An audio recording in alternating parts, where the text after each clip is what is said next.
Assalamualaikum warahmatullahi wabarakatuh. Ketemu lagi bersama aku di Lensa Horor Official Channel.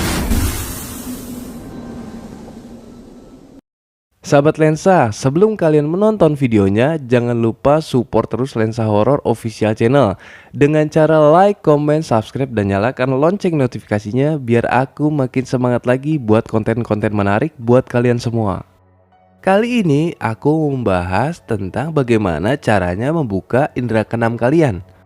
Jika tertarik mengasah indera keenam kalian, coba lakukan 6 cara berikut ini. Apa yang dimaksud dengan panca indera dan indera keenam?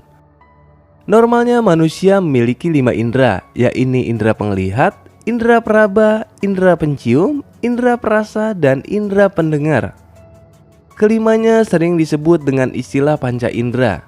Dalam kehidupan sehari-hari, panca indera berperan dalam mendapatkan informasi tentang dunia sekitar. Di luar 5 indera itu, banyak orang meyakini adanya indera keenam. Orang akan dianggap memiliki indera keenam jika mampu melihat hal-hal yang tidak bisa dilihat, didengar, atau dirasakan oleh orang lain. Misalnya, mampu melihat hantu atau bercakap-cakap dengan hantu. Demikian juga orang yang bisa meramalkan kejadian yang akan mendatang. Yang pertama, perhatikan simbol dan tanda. Berbagai tanda dan isyarat ada di sekitar kita, tapi tergantung apakah kita bisa menemukannya. Kita bisa menjadi peramal yang lebih baik jika kita melatih kemampuan ekstra indrawi kita. Latih setiap kejadian dan gambar-gambar sebagai bagian dari sebuah rencana. Yang kedua, perhatikan saat mengalami deja vu. Sahabat Lensa, apakah kita pernah mengalami kondisi di mana kita serasa pernah mengalami suatu hal yang sama sebelumnya, di mana segalanya terasa aneh dan saling bersambung? Nah, mulailah perhatikan apa yang terjadi saat itu.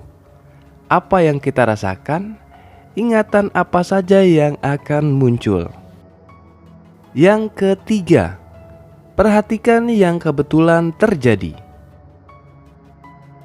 Bagi beberapa orang, tak ada yang namanya kebetulan. Yang penting adalah keadaan ini memang benar-benar terjadi.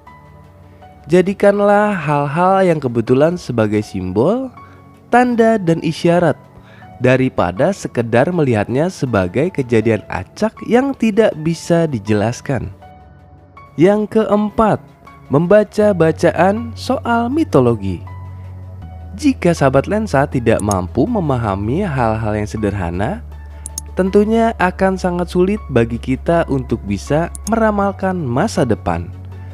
Kita mulai mengenali dan mempelajari secara mandiri hal-hal yang terkait dengan kesadaran kolektif dan mitos-mitos serta simbol-simbol yang penting dalam kebudayaan kita. Yang kelima, cari sumber kebiasaan, pandangan, atau cara tertentu. Sahabat Lensa, kita bisa mulai mencari sumber kebiasaan, pandangan, atau cara tertentu yang membuat kita mampu membaca masa depan.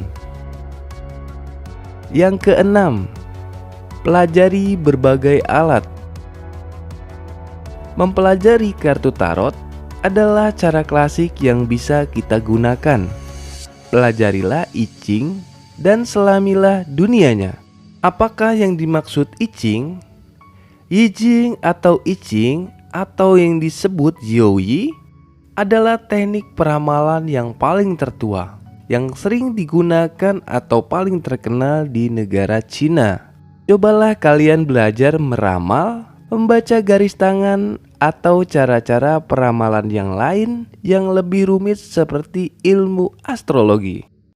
Pandanglah sebagai sarana melihat atau sebagai jalan pintas memahami masa depan.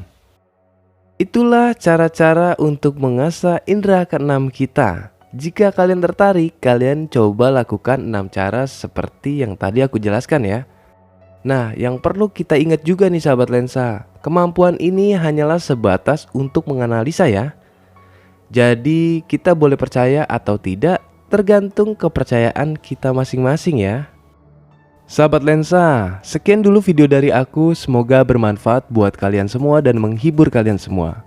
Aku pamit undur diri, wassalamualaikum warahmatullahi wabarakatuh, sampai ketemu di video selanjutnya.